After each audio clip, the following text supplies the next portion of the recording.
Hey everyone, here with my 2022 KTM RC 390. I've had it for about a year, and if you're anything like me, when you got into motorcycling or got back into motorcycling, you looked up a bunch of bikes and saw people that would modify them and checked out what they did to get some ideas. So I figured I'd share some of the stuff that I've done since I've had it. One of the first things that I did was change out the air filter to the K&N high flow air filter, and then also the DNA high flow Airbox lid compared to the solid plastic one that comes stock. That instantly helped with airflow. It also changed the sound quite a bit, gave it a much deeper, throatier sound. These bikes, can sound a little bit like put stock, and it certainly gave it a much better, more aggressive sound, which was nice. This bike, by the way, if you're not familiar with it, comes with a 373cc motor. It's a single cylinder, 4-stroke. Comes with about 44 horsepower and about 27 pound-feet of torque.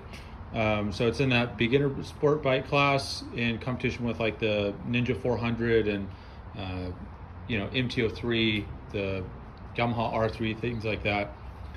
One of the other things that I did was, you can see with the exhaust, I swapped out to the Akrapovic slip-on exhaust here. That dropped probably about maybe 5-6 pounds off the aluminum stock exhaust. And then continuing on with the exhaust, I also went with the Competition Works mid pipe here. You can see compared to the stock big bulky black resonator that actually takes up a lot of this space in here and looks really kind of full and honestly just kind of ugly. That just kind of lightened things up, cleaned things up. I liked it.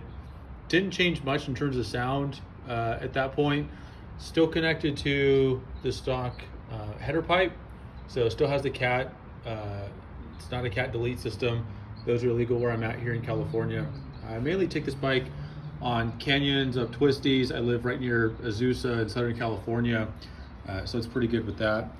And for going up around those corners and turns, I decided to get some tank grips. I found these on Amazon by a company called Nightcat. You can see the decal there on the fairing. That fit really well. They get the RC branding on it as well. Just kind of adds a nice little touch, gives you actually a little bit of grip when you're going down the highway or making turns and want to get grip, because these this kind of tank cover here, it's pretty slippery and plasticky, so you don't get much grip like that with your thigh. I also went with the POWERTRONIC ECU, which kind of sits right up underneath the seat and connects into everything. It comes with two maps on it. They're standard and they're race mode. I keep it on the race mode.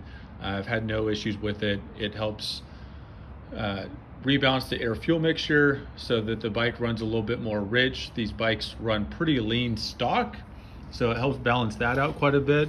Opens up the rev range as well once you get past the break-in period, and it definitely makes a noticeable bump in terms of like power and responsiveness. So it's been well worth it.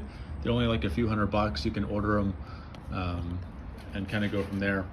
And then I also changed out the front sprocket and dropped it down to 1 tooth in order to give it a little bit more torque as well. So decreasing the number of teeth in your sprocket and your gearing, either in the front or rear, can help with increased torque. Increasing the number of teeth gives you a little bit more top end power or top speed.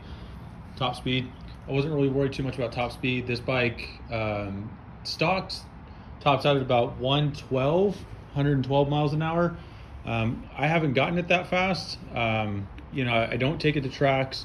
I just kind of ride on the street, up in the canyons. I'm not looking to get tickets or nothing like that. Just go have fun. So I want something that could help me on takeoff, that could help me on coming out of turns and just having a great time and lighting it up. So it's done really well with that.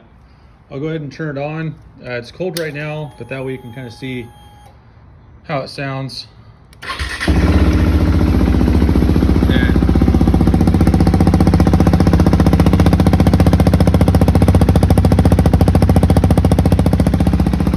You can tell it's a bit deeper and throatier compared to your stock ECU.